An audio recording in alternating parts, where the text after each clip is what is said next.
जिल्ह्यातील अर्जुनी मोरगाव तालुक्यातील शेतकऱ्यांनी सन 2025-26च्या खरीप हंगामातील धान खरेदी संदर्भात शासनानं तातडीनं खरेदीची मर्यादा निश्चित करावी या मागणीसाठी दिनांक 24 फेब्रुवारी 2026 रोजी अर्जुनी मोरगावचे तहसीलदार अनिरुद्ध कांबळे यांना निवेदन दिले।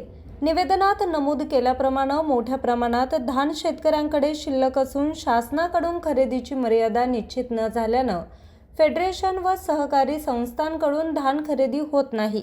त्यामुळे उत्पादन खर्च, मजुरी, इतर देणी भागवणं कठीण झालं असून शेतकरी आर्थिक अडचणीत सापडले आहेत। सदर निवेदन शासनाला तसेच जिल्हा पणन अधिकाऱ्यांकडे पाठवण्यात आले असून तहसीलदारांनी राज्य शासनाकडे तात्काळ शिफारस करावी अशी मागणी करण्यात आली।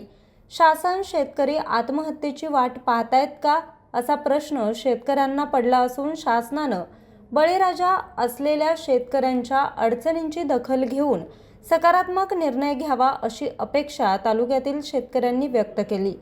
न्यूज रिपोर्टर चेतन समरेत, आज 24 तास, गोंदिया।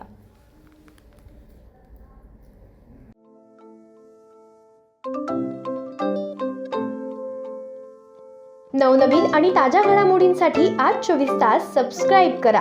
त्याचबरोबर बेल आयकॉनवर क्लिक करा आणि मिळवा आमच्या बातम्यांच्या नोटिफिकेशन्स। तसेच आज 24 तासची प्रत्येक बातमी आपल्याला कशी वाटली हे कळवा, लाईक करून, कमेंट करून आणि आमच्या बातम्या शेअर सुद्धा करा।